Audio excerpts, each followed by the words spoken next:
আমি নর্মালি এইভাবে ইন্ট্রো করি না, কিন্তু আমি এখন ঝুলছি একটা গুহার 100 ফুট নিচে, যেটা মাটির নিচে 5 কিলোমিটার জুড়ে বিস্তৃত আছে।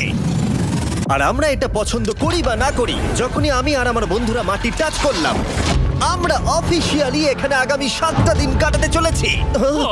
বাবারে, এটা আমার জীবনে করা সবথেকে ভয়ঙ্কর জিনিস। প্রথমত, আমাদের এখন এখান থেকে অনেকটা দূরে যেতে হবে। কেন? যদি ঝড় বৃষ্টি হয় তাহলে এই পুরো জায়গাটা জলে ভরে যেতে পারে, আর সমুদ্রের মতো ঢেউ এসে সবাইকে ভাসিয়ে নিয়ে যেতে পারে। সেই জন্য আমাদের আরো ভিতরে যেতে হবে একটা বেস ক্যাম্প বানানোর জন্য। ভাই এটা পুরো পাগলাম। এটা একটা অন্য জগৎ মনে হচ্ছে। এই কেভ এন্ট্রান্সটা হয়তো দেখতে সুন্দর, কিন্তু দেখে যা মনে হচ্ছে আসলে তা নয়। আর আমরা হয়তো জানি না যে আগামী 7টা দিন আমাদের জীবনের সব থেকে কঠিন সময় হতে চলেছে, সব থেকে বাজে ডিসিশন। ঠিক আছে, আর কিছুক্ষণের মধ্যেই অন্ধকার হতে চলেছে। ক্যাম্প না করলে আমরা বিপদে পড়বো। আমরা কোথায় যাচ্ছি সেটা কি বলবে? আমাদের ক্যাম্প সেটআপের জন্য একটা ফ্ল্যাট গ্রাউন্ড খুঁজতেই হবে। কেভের ভেতরে ঢোকার পরে আমরা এমন একটা জায়গা খুঁজে পেলাম যেটা অনেকটা উঁচু